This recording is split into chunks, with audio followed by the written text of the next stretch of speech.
saudara, mereka banyak gugur juga. Ya, inilah perang ya yang pernah terjadi selama beberapa kali perang Israel antara negara-negara Arab. Inilah yang paling banyak Israel korban. Kok gue bahagia kali gitu ya. Iya. Inilah yang paling banyak ya dari warga negara Israel meninggal dunia, saudara. Sangat kasihan ya. Ya, penyerangan pertama dengan tiba-tiba itu 1.400.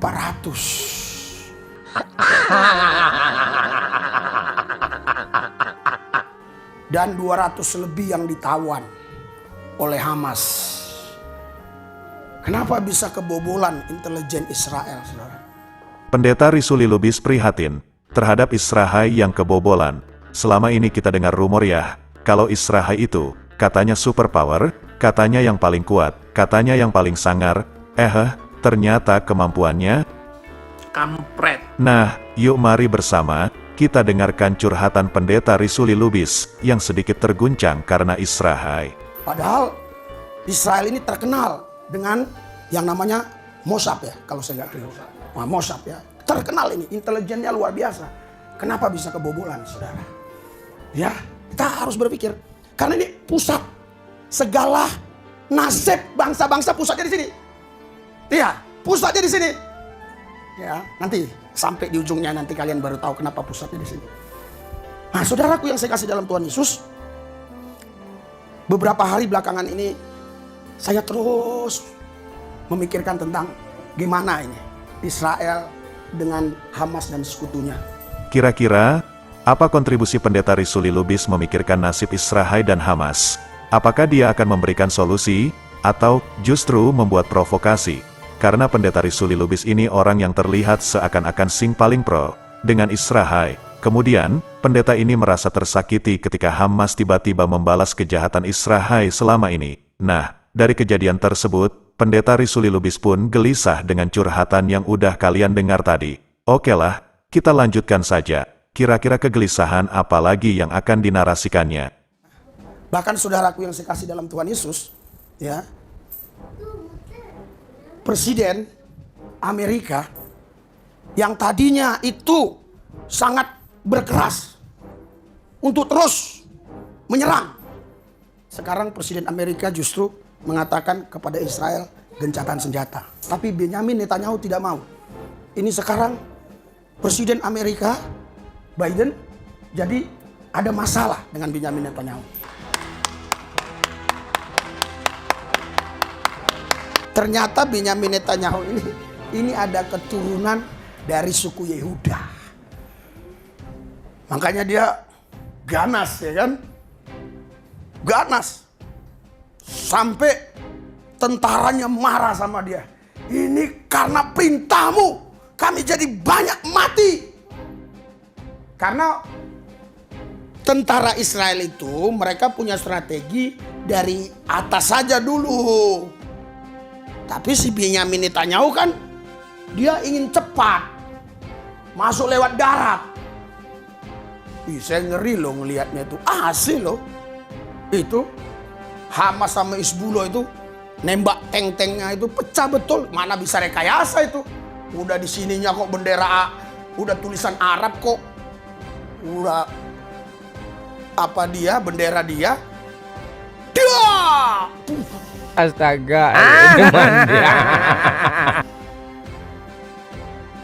Saya berapa kali ngelihat tank baja itu hancur. Walaupun memang pemimpin-pemimpin Hamas juga banyak. Sibuk mencari hiburan kan. Ya contohnya orang nonton video ini lah. Saya ngeri loh ngelihatnya itu. Asli loh. Dia!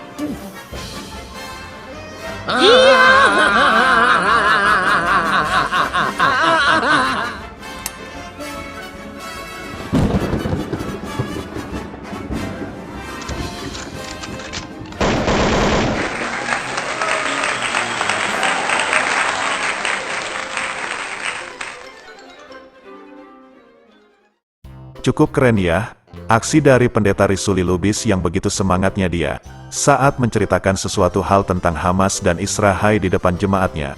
Entah mau diarahkan kemana cerita tersebut, saya juga nggak tahu. Mungkin poin yang bisa kita tangkap dari narasinya itu, pada intinya pendeta Risuli Lubis menceritakan sesuatu yang memprihatinkan dari kubu Israel. Padahal, jika pendeta ini mau berpikir dan mempunyai hati nurani, justru Palestinalah yang seharusnya diprihatinkan dan harus dibela. Tetapi itu adalah hak pendeta Risuli Lubis dalam hal pembelaan terhadap Israel. Baiklah sahabat beriman, mari kita berpindah topik.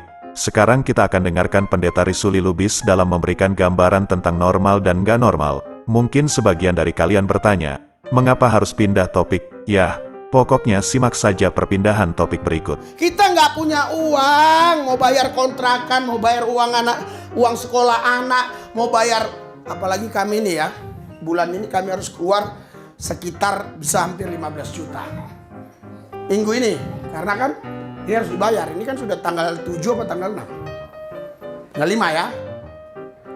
Nah tanggal 6, harusnya udah dibayar nih, tapi bisa lah sampai tanggal 10, tanggal 7, tanggal 8 dibayar. Ini ya wifi ya dan listrik semuanya hampir 5 juta lah ya.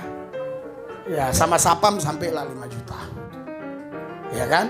Nah, uang anak sekolah. Uang anak sekolah. Uang anak sekolah. Berapa? Terus biaya untuk istri saya, untuk anak jalanan. Kemarin aja langsung gue bilang, karena dia bilang begini, Pak, udah habis duit. Karena kan sudah belanja 1 juta lebih untuk ini, biaya anak jalanan ini. Dia katakan, iya oke. Langsung saya ambil uang, saya kasih semua. Nih 5 juta udah ya untuk minggu ini. Berarti tinggal bayar ini, ya bayar listrik, bayar yang lain-lain. Terus sering ya, saya sama istri saya menceritakan problem-problem tertentu. Istri saya bilang, doalah. Saya juga sering bilang gitu, doa aja. Iya, bagi kami itu normal. Haleluya. Haleluya. Karena kami tahu doa orang benar dengan yakin didoakan besar kuasanya. Karena kami percaya Allah yang kami sembah, Yesus Kristus, Allah yang hidup, yang menolong kami, yang tidak akan pernah meninggalkan kami sedetik pun, yang dia terus menyertai kami sampai kesudahan zaman. Pasti doa kami dikabulkan dia. Itulah sebabnya ketika ada masalah, aku bilang sama istri, berdoa, dia bilang normal. Ketika aku cerita masalah, dia bilang kepadaku, doa itu normal. Karena aku melihat bahwa Tuhan yang kusembah, Yesus Kristus, dia maha kuasa. Nah, perpindahan topik ini menarik, karena sebenarnya, orasi pendeta Risuli Lubis di awal, yang dia menceritakan tentang Hamas dan Israel tersebut, dengan durasi panjangnya video ini, tetap, ujung-ujungnya ya, sudah bisa kalian tebak sendiri ya sahabat. Baiklah sahabat, saya cukupkan videonya sampai di sini. Jangan lupa subscribe, bagi kalian yang baru tahu channel ini. Kemudian like and share ke seluruh mancanegara, supaya lebih banyak lagi orang yang mendapatkan edukasi dan hiburan secara gratis. Ingat ya sahabat, jangan sampai murtad. Saya pamit undur diri. Allahu a'lam bishawab. Assalamualaikum.